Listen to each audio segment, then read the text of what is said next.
بسم اللہ الرحمن الرحیم۔ السلام علیکم دوستو۔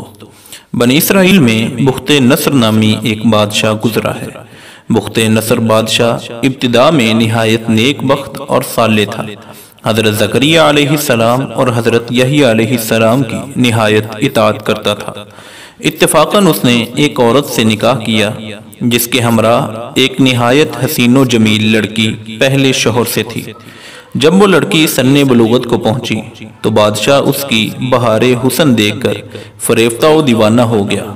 اس کی ماں کو پیغام میں نکاح دیا، وہ بہت خوش ہوئی، مگر دل میں یہ اندیشہ پیدا ہوا کہ بادشاہ پیغمبروں کا مطیع فرمان ہے اور ایسا نکاح اللہ کے پیغمبروں کی شریعت کے خلاف ہے، وہ کیوں اس کام کی اجازت دیں گے؟ اس لیے بادشاہ سے کہا کہ تم اس کا حق مہر ادا نہ کر سکو گے۔ بادشاہ نے دریافت کیا کہ حق مہر کتنا ہے؟ جو کچھ کہو میں دوں گا۔ عورت نے کہا اس کا حق مہر تمہارے دونوں پیغمبروں کا سر ہے، اگر تم یہ حق مہر ادا کر دو تو لڑکی حاضر ہے، ورنہ اس کا نام بھی مت لو۔ بادشاہ کہنے لگا یہ پیغمبر ہمارے دشمن نہیں ہیں بلکہ ہمارے خیر خواہ ہیں اور ہمارے لیے دعا گو ہیں، ان کو بے جرم قتل کرنا ظلم عظیم ہے، اس کے علاوہ جو مانگو جو حق مہر ہو مجھے منظور ہے۔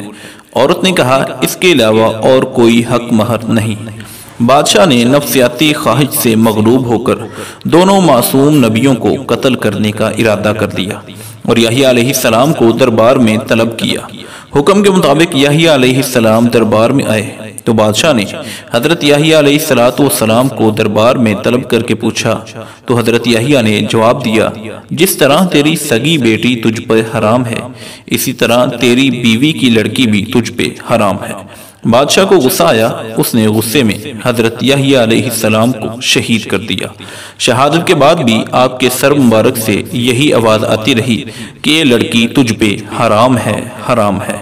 پھر حضرت زکریا علیہ السلام یہ منظر دیکھ کر جنگل کی طرف بھاگ نکلے۔ فوج پیچھے ہوئی اور شیطان نے رہنمائی کی۔ جب سپاہیوں نے گھیر لیا تو حضرت زکریا علیہ السلام نے ایک درخت سے التجا کی کہ مجھے اس وقت اپنے اندر پناہ دے دے، تو درخت حکم خداوندی سے پھٹ گیا اور آپ علیہ السلام اس میں سما گئے اور پھر بند ہو گیا، لیکن قدرے کپڑا باہر رہ گیا۔ فوج متحیر ہوئی کہ کہاں غائب ہوئے گئے۔ شیطان نے نشان دیا کہ اس درخت کے اندر ہے اور یہ کپڑا ان کے موجود ہونے کی علامت ہے۔ پھر شیطان نے آرے کی ترکیب بتلائی، درخت چیرا گیا، غرض کے سر سے پاؤں تک جسم چیرا گیا اور حضرت زکریا علیہ السلام نے دم نہ مارا۔ جب دونوں پیغمبر اس بے دردی سے شہید ہوئے تو غضب الہی نازل ہوا، دن تاریک ہو گیا اور دشمن فوج نے چڑھائی کر دی، اس شہر کے باشندوں کو گرفتار کر دیا۔ حضرت یحییٰ علیہ السلام کا خون بند نہ ہوتا تھا، جب قبر میں رکھتے تو قبر خون سے لبریز ہو جاتی۔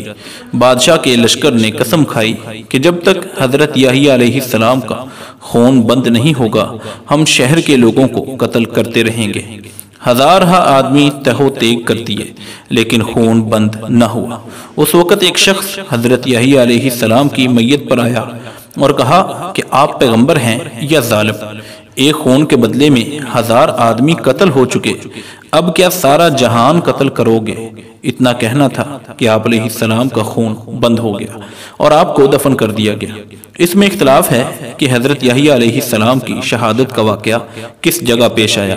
پہلا قول تو یہ ہے کہ مسجد ہبرون میں شہادت ہوئی، مگر حضرت سفیان ثوری نے شمر بن عطیہ سے نقل کیا ہے کہ بیت المقدس میں ہیکل سلیمانی اور قربان گاہ کے درمیان آپ شہید کیے گئے، جس جگہ آپ سے پہلے 70 انبیاء علیہ السلام کو یہودی شہید کر چکے تھے۔